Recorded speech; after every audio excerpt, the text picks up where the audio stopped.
break, we're talking about how internet access could, you know, be detrimental to the society. But of course, I personally think that the positives actually outweigh the negatives.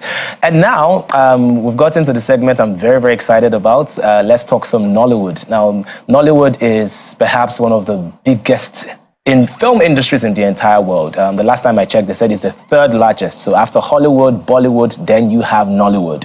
And we've seen a rise in terms of how visible our stories are, how visible our African stories are on streaming platforms. People are consuming our content, from different countries, and Nollywood has become even bigger. However, there are certain individuals that laid the foundation of an industry that we now know as Nollywood, and one of the legends is actually in the studio. Ladies and gentlemen, without further ado, I have the incredible, the man, the myth, the legend, Emeka Ike himself. Hello.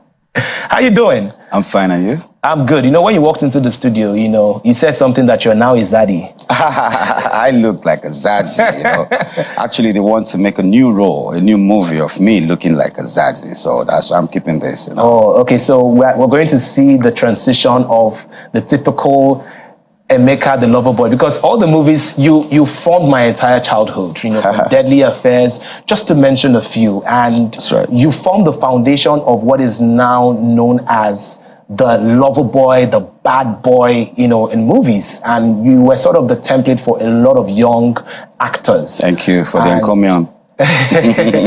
So we'll be seeing more Zaddy roles now, right? Oh yeah, not about Zaddy role. This particular role I'm playing after this one. The director Taco Benson wants me to actually look this way because I'm supposed to be some dashing guy, So I have to look like it, like someone who controls power, money, riches, and all that. So that's why I'm looking this way. Don't worry, you do actually control money, power, and riches in your life. So I'm pretty sure it's going to be easy for you. Oh, well, let's see. All right, so let's get back to, the beginning, right?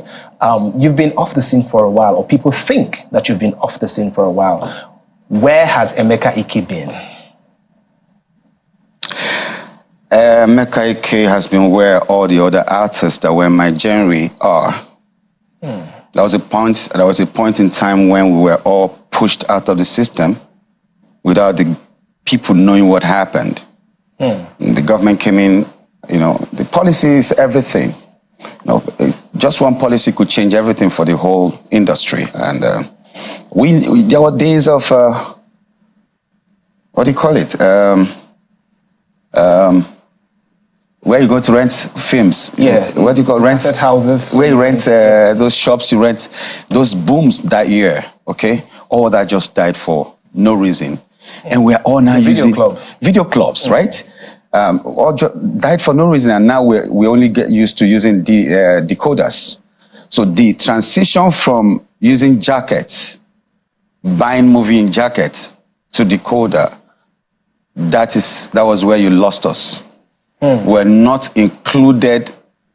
Our opinions was not engrafted into that process.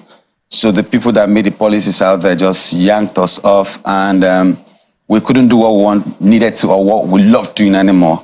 Then too, Emeka Ike was depressed for a long time out of some marital whatever, and I was hiding. I was in shame for what I didn't do. So that's sometimes the price you pay for being large. So I was depressed. I was short-circuited for no reason, and I had to just hide my face until I know what was wrong with me. I could tell you at a point I wanted to kill your Ebuka. I was looking for Ebuka. I thought I was going to see him in this show. I was like, Ebuka, I would have killed you for nothing. But Segun Arize came here and they called me a madman. Now, I was really angry and bitter that how could he just use such a word on air without coming to know who I am? I was, after Segun Arize, there was so much war in the Actors Guild of Nigeria. I was a de facto president. I was fighting for the people. They called me the people's president. And I was fighting against some institutions, some men that are there, the oligarchs. Then somebody in between sneaked in to take my life. So there were assassins everywhere for me. I was facing gunmen everywhere. It's in the news. Go to the press. Assassins came to my house on the road. They just want to take my life. It wasn't Segun Arize. Wasn't Ejike Asebu, wasn't even Abo. In fact, I lost my mother last month. Oh, my condolences. No, October, right? Said yes, and I'll be burying her very soon. Ibn Abo called me, and she'll be coming for my mother's burial. But that year, I was like, "Oh, Ibn Abo, you want to kill me?"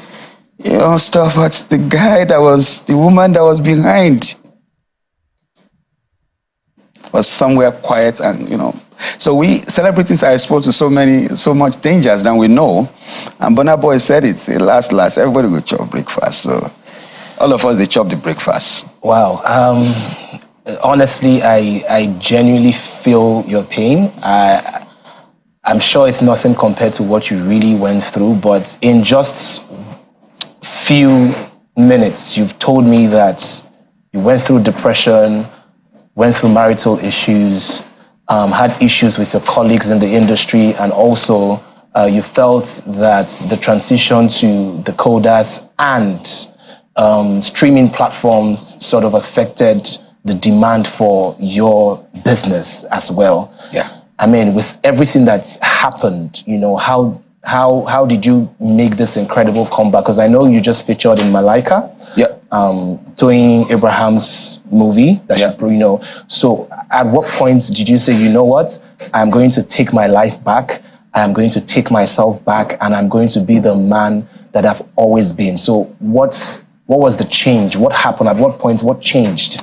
When you realize that they're actually after you for who you are, they actually are envious about what you've achieved. So you're gonna ask yourself, what do I do next? Then what came to my head was, keep your head up. And I just kept doing the things I needed to do properly, and the things I need to do. I just kept working on myself, kept investing. Like that year I was after African Magic in court or whatever. I'm no more after them right now, because I actually own my own TV channel right now. I own Nollywood TV on Star Times, Channel 62.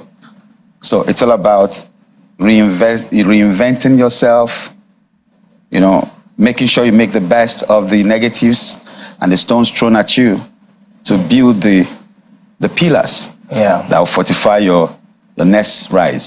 So I really want to touch on a very sensitive thing you said. If you feel free to talk about it, please. Because you did say something that you were going through marital issues and you were being accused of something you were not guilty of. But on the internet space, you never came out to clarify anything. Yeah, it's difficult to clarify yourself because the same people that are bullying you on the internet, they are still there. They're going to say, whatever you say, they were like, no, don't mind him. He's still missing her. Why? Go ahead, move on. They just make you feel like, what's going on? And if you are not prepared to handle it, you'll be crushed. Okay? My secondary school, St. Nicholas College on CMD Road, Magodo, was shut down. Over $480 million naira investment. That year, 480 million naira investment was shut down, and all I had was constant battery.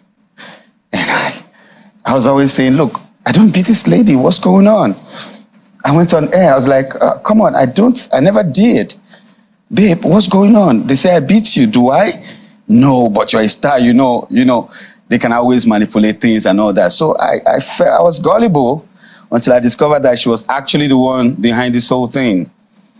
Some ladies are too desperate for marriage lately. And she actually told me one time that I'm not the marriage type. I didn't understand it. So the young men need to know that there are plenty of ladies that are not the marriage type lately. And they're the ones that get you and I first. The good ones don't show the signs that you want to see want to go to a party with a girl. But these ladies show you everything you want to see. And then when you get into it, that's a luck. So it was depressing to find out that the person you were actually confiding in knows that men were coming to your house and was making calls with them and arranging and discussing this thing. And the resolution was, okay, after it all, blackmail him. I was busy grouping with the blackmail. I didn't know it was much more than that. So it was crazy. My school was shut down. Students were told, go home. This school is shut down. This marriage is shut down. On the same day, I was on air heading for a movie shoot in America. They already knew I was traveling. They were planning it. So I had to do, I was directing a movie and I was going to act in one of the movies. So 2 movies for J&J Pictures in Maryland. So they knew I was going to be away for a while. So they took their time to plan. So I was on air when she rang the bell. And all the students came out and said, look, I'm shutting down the school right now. You all have to go tell your parents, put you in another school. I wasn't waiting for it. I came back home to nothing. My property, my house has been moved. Everything in there, because my house is in Ogudu GRA, where I built my own house. But I was staying close to St. Nicholas College in Magodo, because if a student needs attention, I should be able to wake up 2 a.m., 3 a.m. to attend to it and do what I got to do. So they had moved all the properties I have in Lagos. I lost plenty of them, like 80% of my lands, because it was just the bag I traveled to America with that I still had, that I had just with me. So the documents for those lands were taken? People are bidding on my property and I'm looking at it and I feel like killing myself because I can't defend what you don't have evidence to. So it was a planned thing. The evidence was taken? There's no evidence because you came back, they've moved your load out of the house and you can't see any piece, nothing. Your wristwatches, your awards, your pictures with presidents, everything I got as Emeka Ike was gone. It was just that box I went to America with. So connecting with Malaika was very, very easy for me because you go through a lot of resilience, bottled up emotions, anger, confusion, misconstrued truths, making you feel manipulation, and you never know where it's coming from. Sometimes you want to please this person for the other person, but you don't even know that she's actually manipulating you. So I feel sorry for young men like you, especially. I don't know if you're married. I was asking someone at Aminu Kano airport yesterday. I just came through Saudi Arabia last night. I'm like, I'm sorry for the young men like you that are not married. Because the narrative out there is that it's all about the money. And when they come, they don't like you for nothing. You're just a blackmail issue.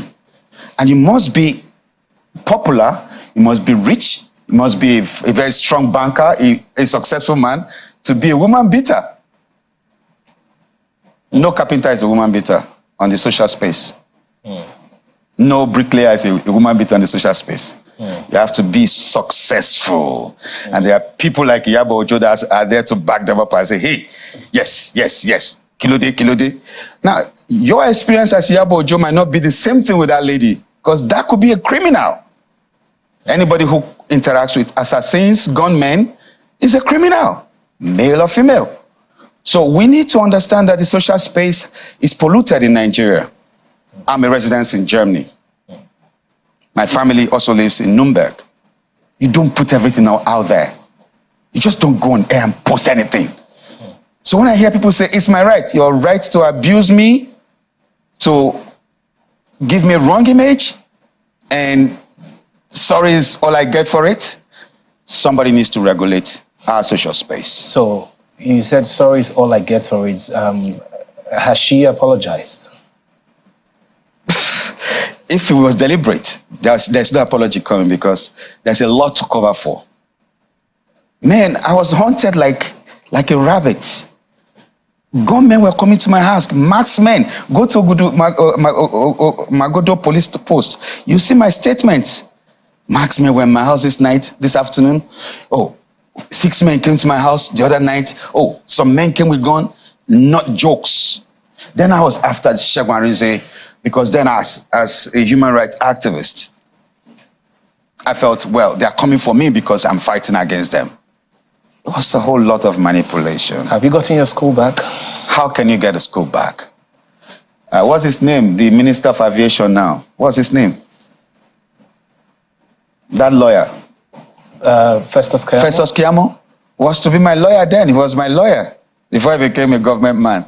When he saw the damage, he said, bro, let me not use that word, and move on. Leave the school. It's messed up. Because this is a moral institution where you can be criticized or for being anything corrupt. Parents will pull their kids out. Where you can be maligned or anything being said about bad misbehavior, bad character, whatever shouldn't be mentioned around you as, So I couldn't save the school because parents were already pulling their kids out when the proprietors woke up on the same day I was on air. She sent the Prado Jeep that took me to the airport. And the driver came back. She asked, where is he? He said, oh, guy is on air. He said, okay, get me the assembly bell.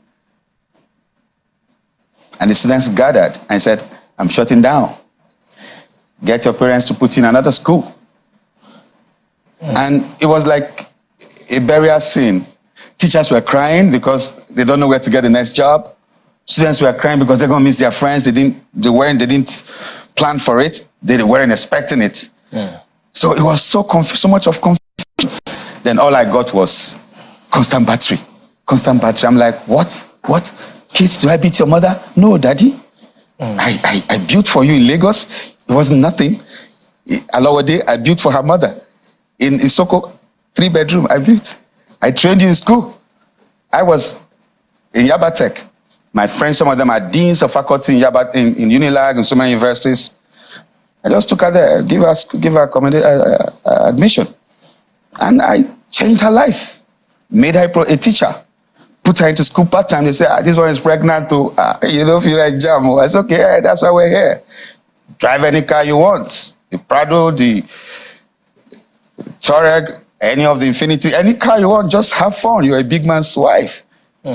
And that's all I got for it. Because I was investing on someone who wasn't investing in me.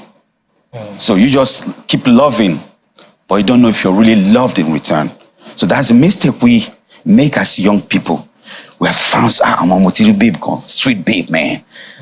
It's about getting the girl. But if you've not talked about your security, does she like you? You know, so that's just it. So no apologies. She's hiding, running up and down. If you saw my post last week, I was like, okay, fine. Someone said it was on I saw a post last week. He said, Emeka Ike is having fun now after his ex with a new South African wife and that and that and that. After he divorced us. I didn't divorce her. I went to make my claim. I didn't divorce. She went to divorce herself. She said, Governor, George, please divorce me. I have to go. I said, Kilo Day, where are you going? I was on my knees. Felix Duke was on his knees. My sisters were on their knees in court. The people that came with her to court were on their knees. Are you okay? What's wrong with you? We didn't understand what was going on in her psychology. But she was so restless. And if you read that, I was always saying she looks blackmailed. So when you're a lady and you're dealing with gunmen, it gets to a point when they take over from you. So you feel like it's not entirely her fault? She was being controlled. Her fault because she got herself into that corner. I wasn't working with people who would take her life. So the moment I start doing that, she know that something could twist. You understand me? Yeah. So it's a whole lot of confusion out there. Even as it is right now, 10 years she's been out of my house. And then last year she came, boom, when I was in Germany, I just went to arrange my kids' papers so they can move on. I shut down my stardom. Like I told you, depression made me, I shut down. Like I had to focus on my family. I noticed a lot of lapses. I said, okay, man, forget the stardom stuff right now. Yeah. The kids. Okay. I was able to bring them out of depression and build them. Yeah. But right now she's in their possession. I don't know where they are. I can't see my kids for 2 years. They are hiding from me. Their phone switched off. All right. I don't know. So it's a world we are finding ourselves. Yeah. But we know that God will see us straight. Emeka, first I'll say that you've been through a lot. The stories I did not expect to hear as much.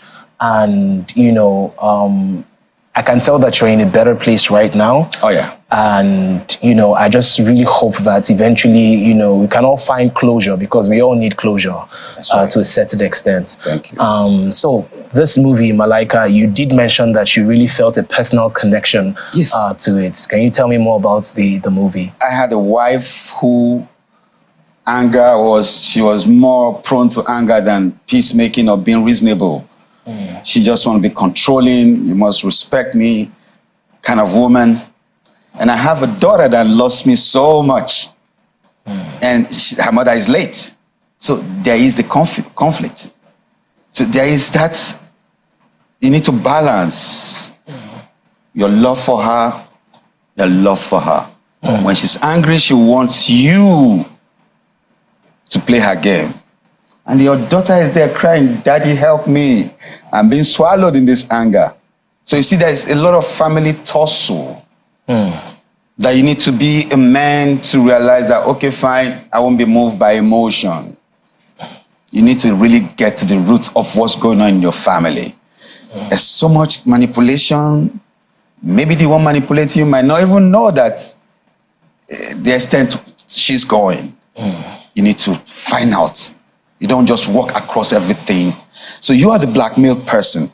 You're the one that needs a mental health solution because everything is coming to you, daddy, daddy, daddy, daddy. And then also the woman also will be punished because when you're in such situations, it's going to affect your person.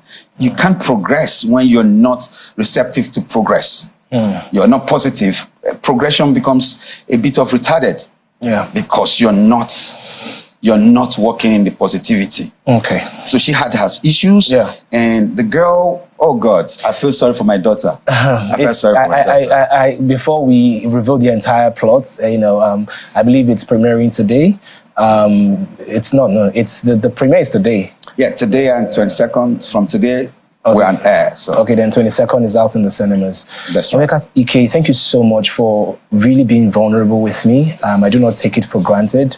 And I also just hope that even with other industry players and, some of your colleagues that have hurt you in the past, or that we can all find a place for forgiveness and moving forward. Thank you very much. Thank you so much for speaking with me.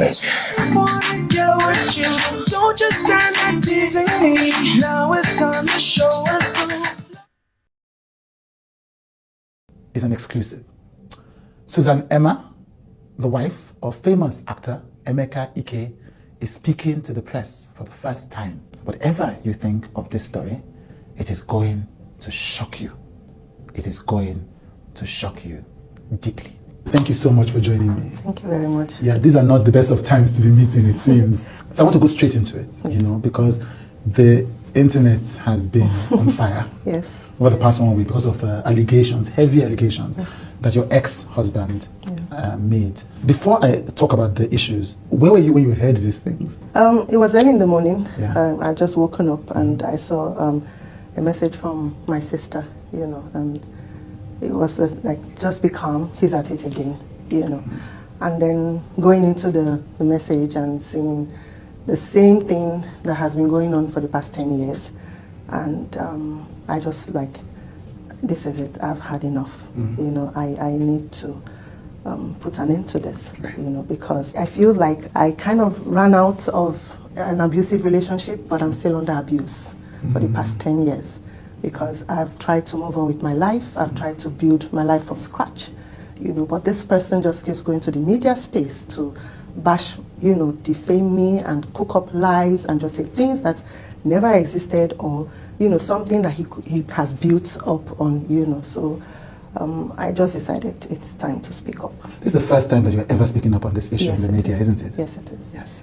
What we remember from this marriage as the public is, and then in 2016 or 2017, we know that Emeka Ike was in court with you, begging you not to go. Yeah, the news that we heard was that he knelt down in court and begged you, and his friends knelt down in court and begged you. No, that never happened. That never happened? Yes, that never happened. In court, he would always say that he would do the right thing. He would come to my family, we'll discuss and everything, and they'll tell us to go back and do that, and they will adjourn the case.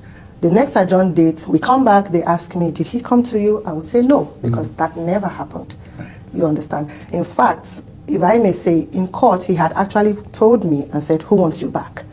And I had pointed out to the judge, and the judge had said that he heard him. So it was all a facade, because he just wanted to look good and to stretch the court proceedings more than it should have been done. There was never any day. His friends did reach out, you understand, but they were not in court. Nobody knelt down in court to beg me. So you say that you survived an abusive marriage, What do you mean exactly by that? Okay, so what was the abuse? It started off as verbal, it started off as mental torture, it started as psychological, it started off as financial, financial abuse, because I was not allowed to work. You understand? He didn't allow you to work? He didn't allow me to work. Actually, I wanted to be an actress. That's why I became his friend. I was modeling at that time. I just come out of secondary school. I was 18. And then I met him along the line, and I wanted to be, someone who would put me into the industry and all that. And he categorically told me that I couldn't act because it would destroy our relationship. Because at that time, we had gotten into a relationship, and he said he was planning to marry me. And, the tabloids, then it was newspapers. So they would talk about him, talk about me, and it would break the relationship or the marriage, So he told you not to become an actor because of the relationship? Yes, he did say that. He even stopped my modeling career. In fact, I had been approached by an agency to be sponsored for Miss Nigeria at that time. This was 1999. He also refused. He said he couldn't handle me crying if I don't win, things like that. And I had to go back to the agency to say my family didn't want me to do it. And then I went to my family and said the agency dropped me just because I didn't know what to say to them, because he was saying, no, that I won't do it. You met him when you were 18? Yes. You got married when you were 19? No, we didn't get married till I was, I think, 23, going on 24. Right. I was already pregnant with our second child when we got married. In fact, I had to be the one to speak out, like, you need to do something because this is our second child. So I was already heavy, and I regret it. Why? Yeah, because even during the wedding, he came late from the state he was shooting at that time. They never blessed us. It was his older sister's husband who had stood in, and the wine changing and blessings and all that was done. All through, when we had collected the list from my uncle and given to him, and we were preparing on our side, and I was always calling him, oh, are you, in tune with your family on the list to get everything? His family came empty-handed. They didn't bring anything. Even the family would always laugh at me at my back and say I married myself. Wow. It was always a case of, oh, she wants to marry a star and she has to work for it. And I did. I slaved for that family. Everything that they wanted to do, I was a designated driver. Everything that they wanted to do, I was the one who was always doing things for them. I was doing it on my side because of love, because this was my family. As long as, you are my friend or you are my husband's people, you are my family, because my mom was a single parent, you understand. I come from a very humble background, but not that humble, you understand, because my mom strived, she worked hard to take care of her kids, but she protected us. And she brought us in this very close-knit, very loving home that, we grew up in. And so I always felt like every family is like that, you understand. So the question is, somebody would wonder about is, why did you go ahead with the wedding despite all that disrespect? Him waiting for about 5 years into the relationship, his family not paying the bride price, him coming late. Obviously there were signs. Why did you go ahead? I didn't see the signs as signs. You understand? I didn't start, in hindsight, I wouldn't even date him. You understand? But then at that time, he was my first everything, first boyfriend. I just came out of secondary school. I just came out of not knowing, anything. I think it was when I got to be 24 that I started understanding that this is not right. This is not how I should be treated. I now started seeing that, I wouldn't accept some things, that kind of thing. And that's why I said I regretted, even doing that. Yeah. And it was until I was 28, 29, going into my 30s, I started fighting back. Right. And then it now escalated from, verbal and all that, and then it became physical. Right. You understand? And then still, even with that, people would say, oh, it's a man's world, and I didn't think of myself, but until the last time that he did beat me up and I was almost paralyzed, that was when I decided that I need to go. But still, I stayed 2 more years after that, but... He beat you until you were almost paralyzed? Yes, he did. Yes, he did. We had gone out with the kids and we came back, and I was changing my daughter, and he saw, her nappy rash, and it was a bad nappy rash, and it was all over the place, angry and all that she'd been molested. And I said, how? This is nappy rash. And he was going on and shouting, who did I give his daughter to, this and that, and they need to check her and everything. And I tried to calm him down that this is nappy rash. I use Vaseline instead of powder. That's why it's so red, that kind of thing. And he was going on and on, and I was like, okay. And at that point I was getting upset, like, you can't be doing this. And then I was like, okay, give me money, let me take her to the hospital and let's get her checked. And then he hit me, And at that point I had you can't keep beating me up, and I held his hand. And so he just turned me over and hit me. And then he hit me at the back of my neck here. And that was it. I lost sensation to all my body parts. I went down on the floor. I couldn't feel my arms. I couldn't feel anything. And he kept hitting me. He kept hitting me, and I was shouting, Emeka, if you hit me one more time, I would die. I can't feel anything. I was only seeing the stars. So when he hits me, it goes poof, you know, that kind of thing. And that was only what I was seeing. I could talk, I could hear, I could see, but I couldn't feel. This was in front of our kids. This was in front of his PA at that time, Debola.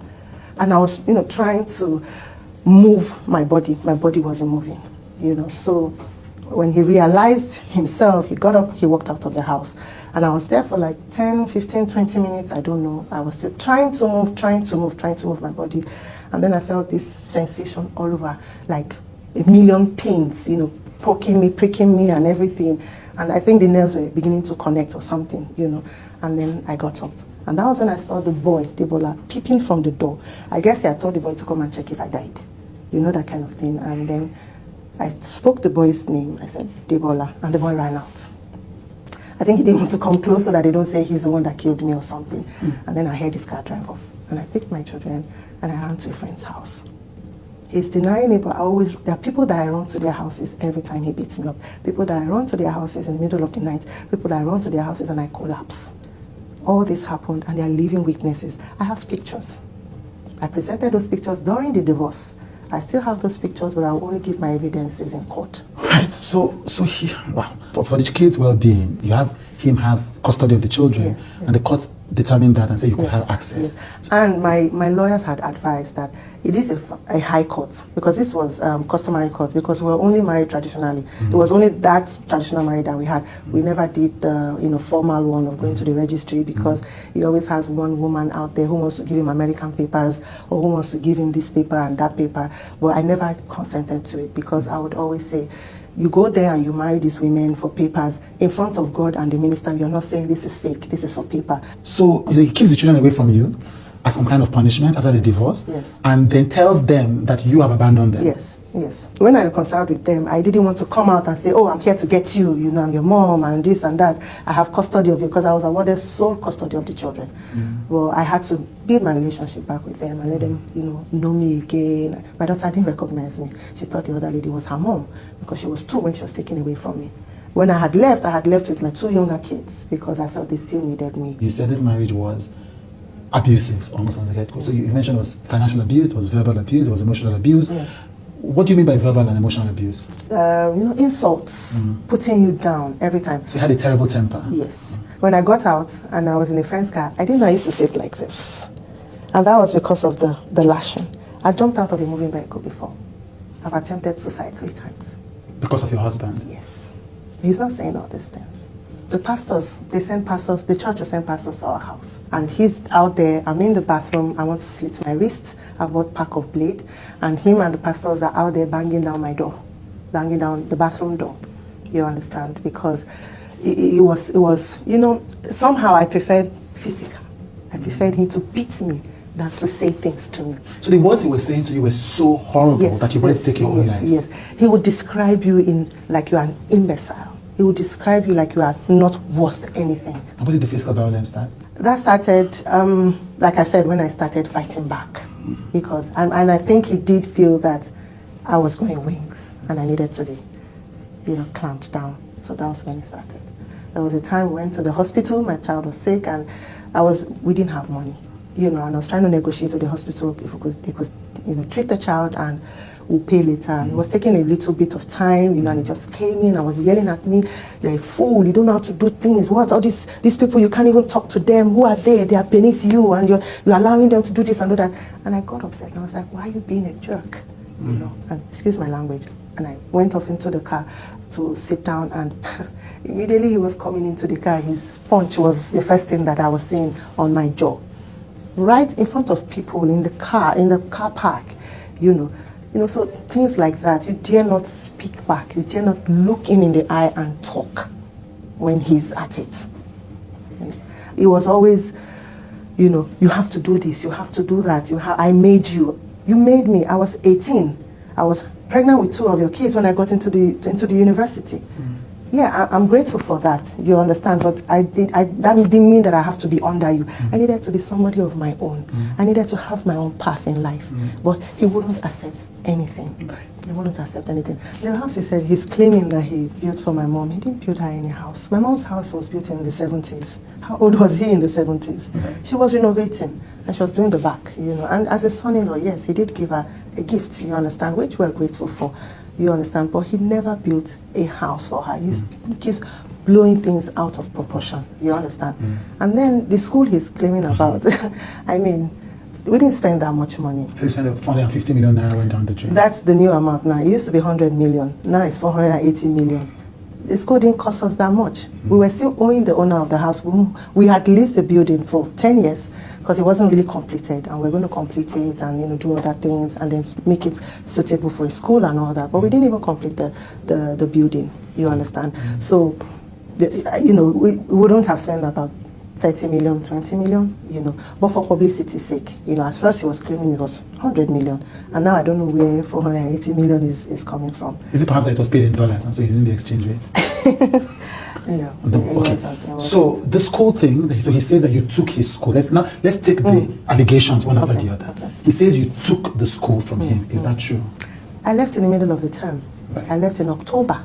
The school ran till full term, and they were dispersed. I don't know. I was not in the picture. So you don't know what happened to this school? I don't know what happened. I only found out that he didn't resume the school in January, and he had moved with the children to Abuja. Right. So I never knew. I don't know. Then he says that he went to the UK, to the US with a luggage, and by the time he came, you had swept everything clean from him. Okay. So at that time, we didn't have money. Okay. The landlord had kicked us out of the house. The time we were given had come to an end. So we decided to move some things to the school compound because we still had space, you know, we were still building, it was not filled with children and all that, so we had space.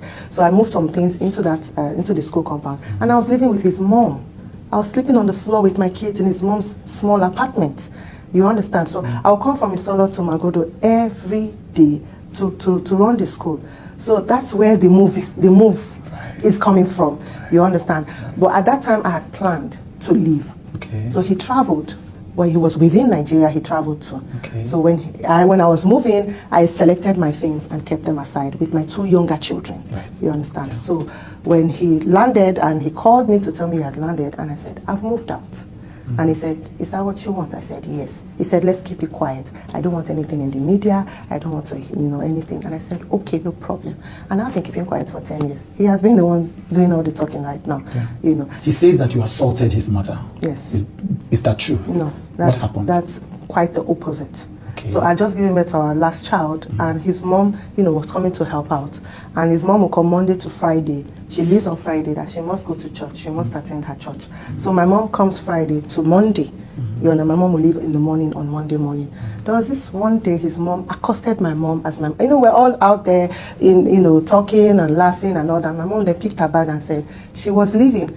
And by the time she got into the middle of the compound, his mom jacked my mom's clothes and was shouting and saying my mom has stolen her son's money again. My mom should give her money. She needs her money. She wants to do things. She can't do anything. And my mom is here stealing her son's money.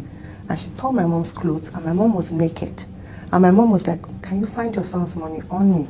My mom emptied her bags and everything and, trying to say that I don't have any money on me. Which money have I stolen? You understand? And I got upset and I told her, Mommy, I am tired. I am tired. You can have your son back.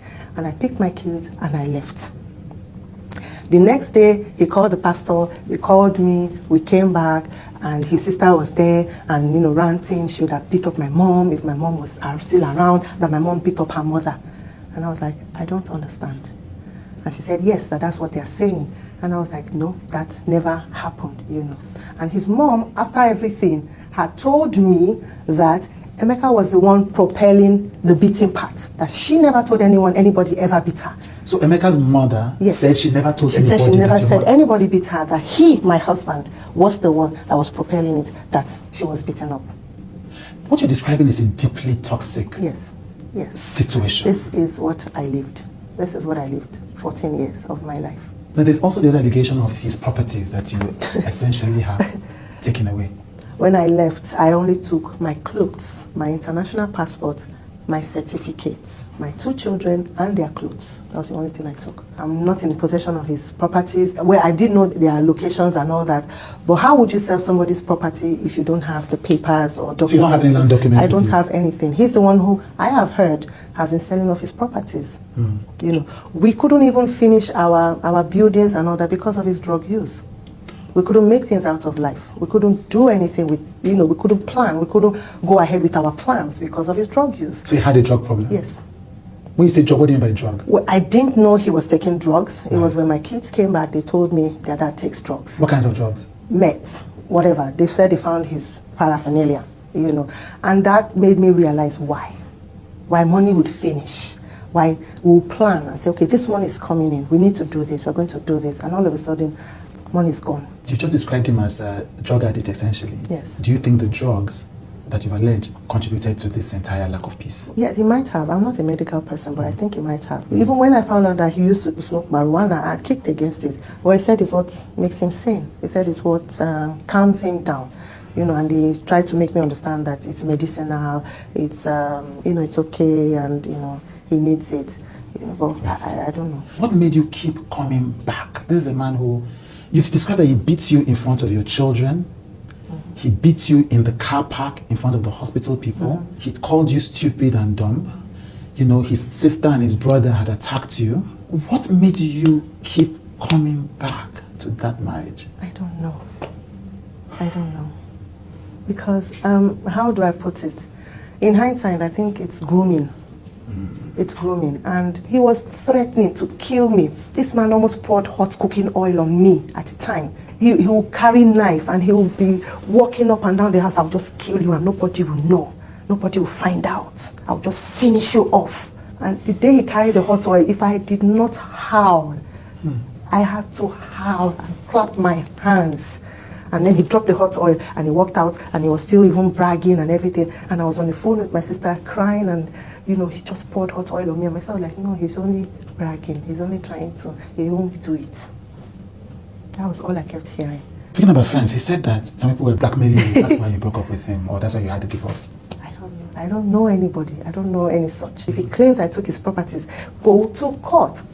When my mother died, he arrested me. My mother was 2 weeks in the mortuary. I was in SAS, Ikeja, area F, area H. No, after I had left, you understand. He said I absconded with his children and everything. It was the boss of the police who had told me that he can always arrest you. He can harass you because he's still your husband. If you don't want him anymore, you need to divorce him. So immediately I came back from my mom's burial. Then I went ahead with because he was arresting my friends. He was making sure that people run away from me. I lost people. People were scared. People didn't want to. Yes, nobody buried my mother with me. No friend. There was only 2 people because he scared everybody away. I buried my mom alone, and I'm her last born. My 2 sisters couldn't come from wherever they were, but because of this man, you know, I didn't have the backing that I needed, the support that I needed. You understand? So, you know, it's what you're describing though is because you talked about teaching your children about the psychopath and the sociopath. If you are correct in everything you've just described about the actor Emeka Ike, your ex-husband, you were dealing with a sociopath because... Yes, I was. There was a day that he had finished beating me and I was on the floor looking at him, and then he was walking away. He came back and I was like, it's not me, it's you making me do it. And then he rang a bell because I like to watch crime channel, which yeah, they won't accuse me of wanting to kill him. So I'm looking for the best possible possible means. But it was a police work, you know. I would always say, oh, if I was abroad, I would do police work. I like the police work. You know, I like cold cases where they really dig and, you know, this kind of thing. But something that struck me when he had said, it's not me, it's you. You know, that denial, that putting the blame on the victim and all that. And I quickly Googled, you know, psychopath, but sociopath was the first, and they had 10 characteristics, and all 10 described this person. All 10. And I called my sister and said, look at what I found, look at this, look, this is what I'm facing, this is actually what is going on. Myself like, let me too, I am one now. You know how family will always try to water down whatever you're trying to bring up. And it wasn't until after I left and he had said something and done something, and my sister was like, Emma, I see it now. You were right. As you said, it fits the profile of a sociopath, and it makes sense. Why would he say all these things on live television when you have evidence, when there are people who were witnessing it, Yes. when there are friends, family Yes. that can confirm it? Yes. I think he's really convinced I won't speak out. I think so. I think so. I think he really feels that he finished the job. She's never going to talk. I think so. Yeah, and I'm very sure this is going to be a shocker to him when this airs. I think so. In fact, I'm expecting him to sue me because I don't expect him to really stop, you know, but I would rather we go legal, you know, that's the way I do things. Let's, you know, just iron things out. You know, I'm here because he dragged me here. He's been dragging me here for the past 10 years. You understand? And initially, I would see people fighting for me. Oh, this man, you're the only one talking. This man is not saying anything, you know. But right now, his narrative is the only one out there, and it's becoming the truth. You understand? And I needed to speak out, you know, for posterity's sake. Yeah. You understand? Yeah. Yes. What I've been through is something I would never wish my enemy. It's something that I would never wish the devil himself.